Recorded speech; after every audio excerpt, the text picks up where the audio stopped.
Hi there. This is a flip through of the Dreamkeepers Tarot by Liz Houston. This was a very nice Christmas gift given to me by my kids, and this is a wonderful deck. It was on my Amazon wish list, and I do not remember putting this on there. Like, I don't know where I saw this deck. I don't remember, but my kids gifted it to me for Christmas, and it is a wonderful gift. I love the cards. I love the imagery. Comes in a two-piece sturdy box. I love these here. The box is a little bit too wide for me to pull out, so I kind of spared you guys my troubles. The guidebook is wonderful. So the guidebook really goes into depth about the cards. So the artist talks a little bit about her story, and then she talks about the tarot deck itself here. She talks a little bit about cartomancy and then gives spreads for us to use. So, and each card is pictured here. Everything's in black and white, and there's a good page, almost a full page of each of the card meanings. She goes into the symbology of her artwork and what it means, and she also explains what the card itself means. And then, here's the divinatory message, and then we've got keywords, both upright and reverse, which I think is great. So, good little guidebook here. All right. I love that pause button. I zoomed in, and obviously the controls that I use are on the software as opposed to on the camera. So it would just take me a little bit. And so I also spared you the time. Okay, so we're going to start off with the Fool. Oh, I didn't really talk about the backs. So the backs are beautiful.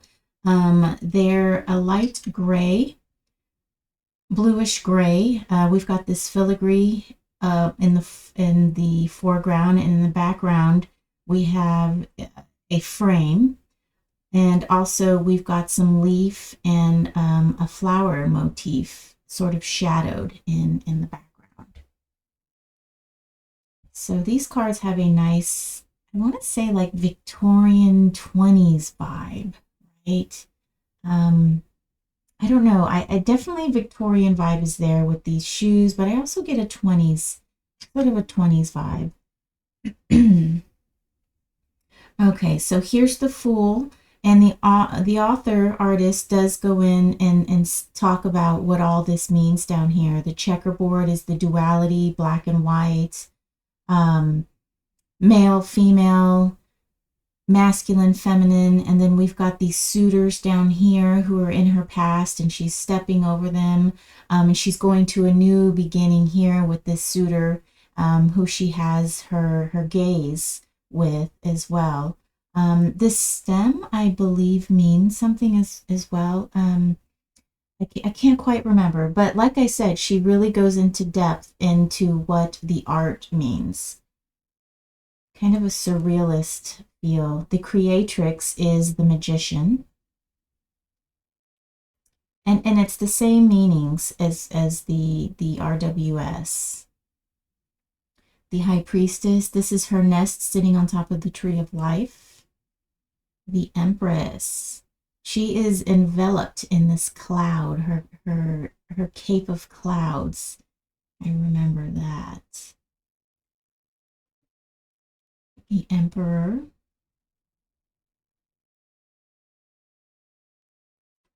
the Hierophant. So this Hierophant actually has three faces, if you can make that out here. And the guidebook also brought attention to the staff with the snake going up. Here we have the Lovers. And I think it's cool how there's these figures with phases of the moon as heads are inside of her dress. Here's the Chariot. Strength,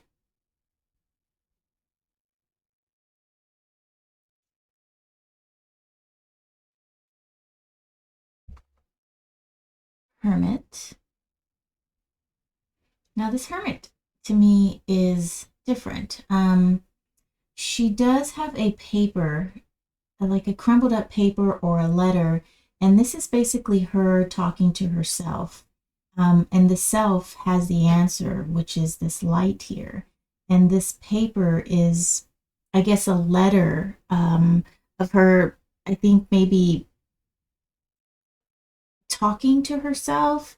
Um, the guidebook really goes into depth about this card, so this is cool. And the Fates is the Wheel of Fortune, and so these are the actual fates. This, how one of them cuts the cord. Let me just read that for you.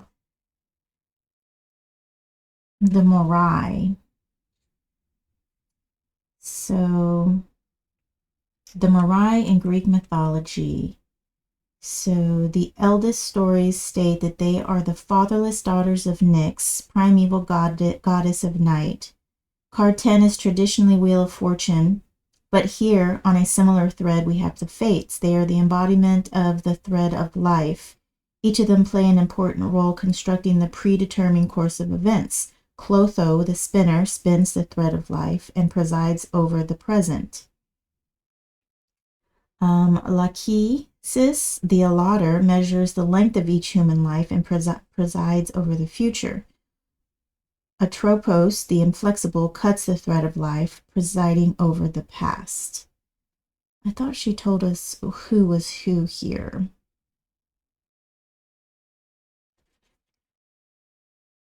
And then she also puts in, of course, the divinatory message. The fates indicate the shifting of events, usually for the better. They suggest a certain cohesion in life, an organizing principle, and are especially welcome and a welcome sign in difficult times. When they appear in a reading, they bring messages associated with luck, karma, destiny, a turn of the wheel, new chapter, or an unexpected twist of fate. Keywords are destiny, turning point, good luck, karma, life cycles. Reversed is resisting change, misfortune, pessimism, and bad luck. Here is Justice. And she's faceless because she's usually blind, of course. Blindfolded, hoodwinked, as I've heard it called. I didn't know that's what hoodwinked meant. Here is the Hanged Woman. Death.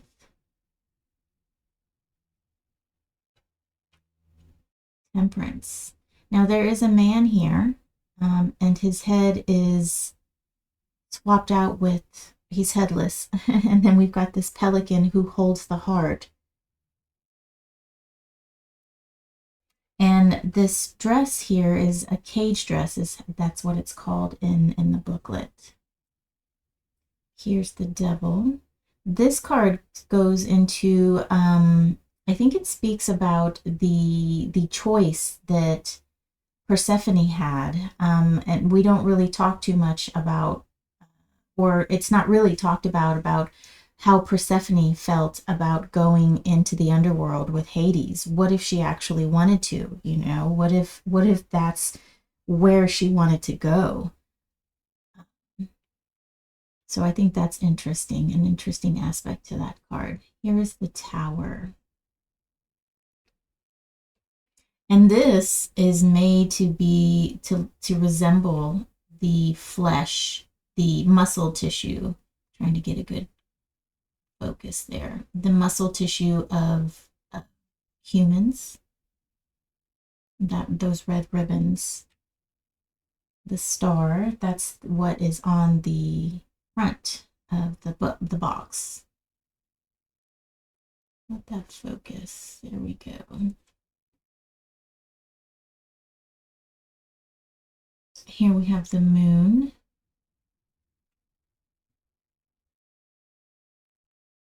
The sun.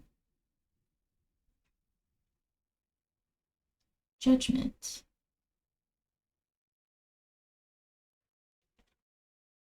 And the World. Ace of Wands. And this really speaks of the potentiality that the Ace of Wands has. This is looking through the keyhole and seeing all of this apothecary, all these things that you have at your hand, basically.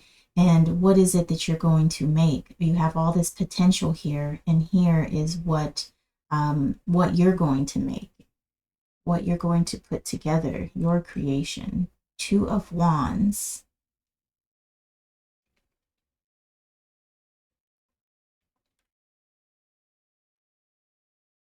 Three.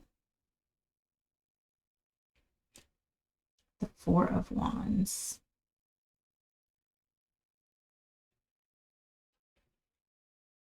Five. And it's pointed out here that this figure doesn't have hands. This figure doesn't have a head. It's down here. And then this, one of these figures is holding, I guess it would be this one, is holding a sort of a flaming heart. Six of Wands.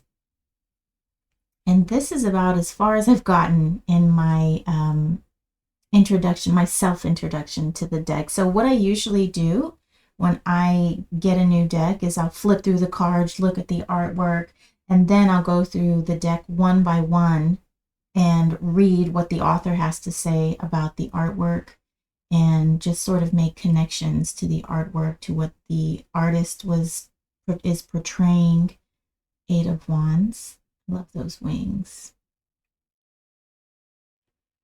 9.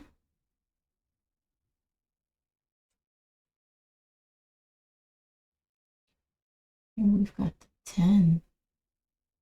Interesting. There's a skull behind her, and they've got a mirror. And we can't really tell if she's happy. You know, the 10 of Wands is that burden card, right? Carrying too much of a load, lots of responsibilities. She looks happy. So she's holding the mirror. Oh, and it's like the face is coming out of the mirror. Interesting. So I haven't read this far into the book yet. Okay, Ace of Cups. Now we are to the Cups suit. 2 of Cups. 3. So we do see a lot of some of the cards have some Rider-Waite symbology in here. 4 of Cups. Oh, there's the hand coming out of the cloud. And there's scissors inside of this head. 5 of Cups. In this deck, red is passion, right? She goes into an explanation of one of, or a few of the colorations and what they mean. I think someone has a red dress on, then some people are dressed in white. Here's the 7. Let's have a closer look at this.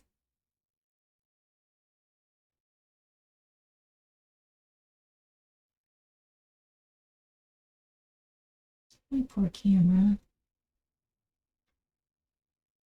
All right, why isn't it focusing here? So it's like she's got all, her face is fractaled, maybe. Maybe with all of these choices that the 7 of Cups offers. And here we have part of her sort of walking away. So there's 2. She's in red here, and then the white, she's dressed in white here. I've also got some birds flying. 9 of Cups. Oh, keyhole. 10. It's very wispy and just loud like. Ooh, Ace of Swords. Wow, this is nice. Let's check the guidebook out for this one.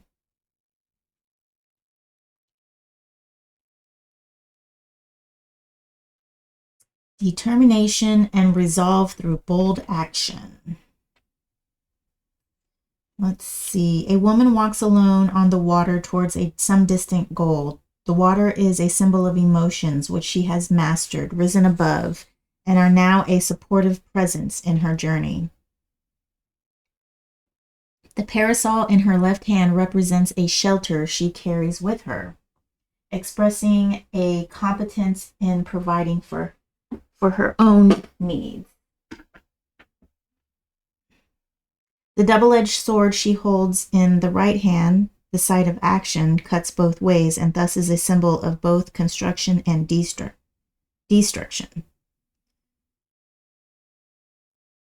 Every new beginning comes from some other beginning's end. Wow. Oh, okay. Roman philosopher Seneca accurately mused what I just said. I sort of skipped around a little bit in the reading. So the divinatory message, the Ace of Sword represents having the mental capacity and clarity necessary to clear the path and make achievable long-term goals. It is having an excellent idea come to you, the intellectual instincts to plan for it, and the drive to act. When the Ace of Swords appears in a reading, it is granting you a clear path forward and instructs you to trust yourself, your mind, and your instincts and act upon them. Keywords: upright, mental force, truth, justice, fortitude, breakthroughs, new beginning. Reverse, clouded judgment, sudden change of direction. I like that. I like that a lot. Two of Swords.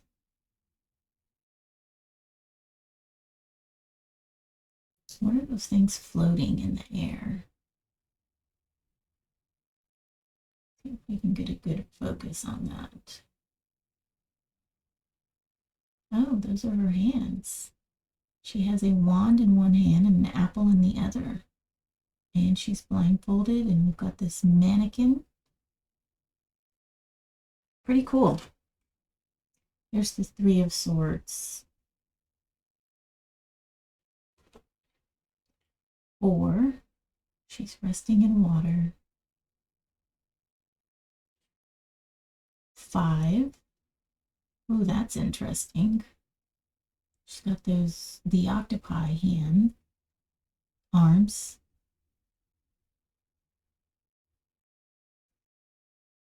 6. So we do kind of get a ship action here, a boat action, though she's a peacock.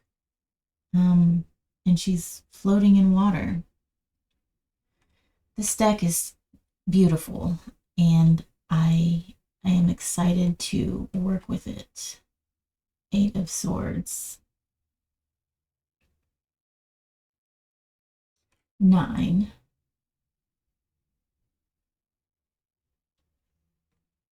10. Now we are to the Pentacles. Oh, I didn't mention, but I'm sure you've noticed by now that all the quartz are together in the back. So we will go through the quartz at the end. This is the Ace. 2. There's one pentacle up here, pentacle down here. 3 of Pentacles. 4. 5.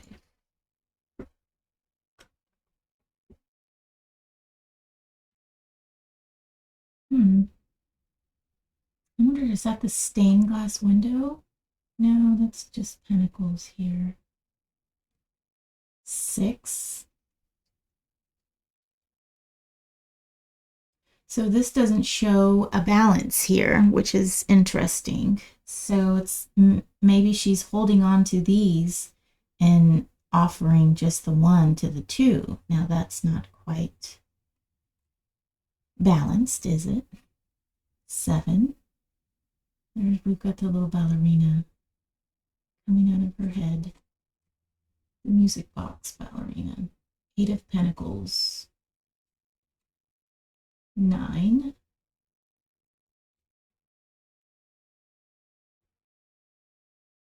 10.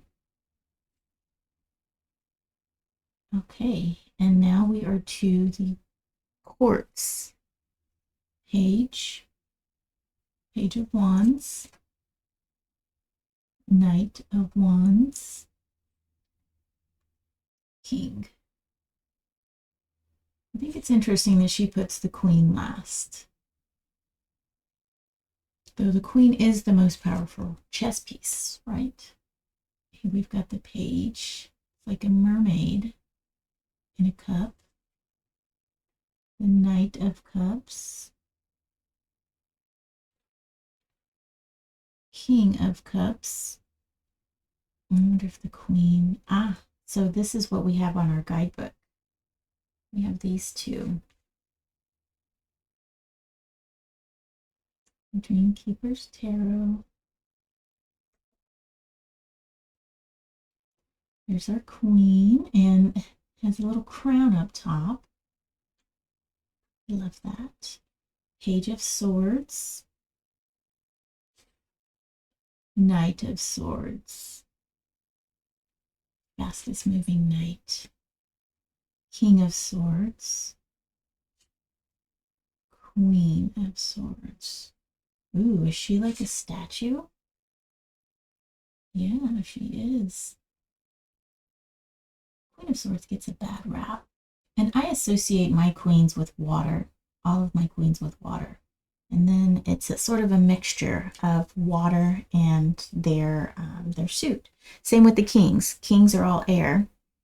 And then pages are all pentacles. And knights are all fire. So they have an extra, add an extra layer. Okay, that was the Page of Pentacles. Add an extra layer to my courts. King of Pentacles. Does she match our Queen? Somewhat. Okay, and there we have it. That is the Dreamkeepers Tarot by Liz Houston. So I hope you enjoyed this flip through. And this is a very wonderful deck. Very, it has a lot of depth to it. And it's one of those where you've got to learn the symbology. So, which I like. But if you're just starting out, I don't necessarily recommend this deck.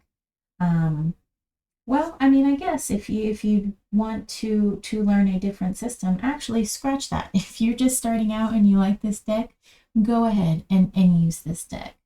So it's a nice deck.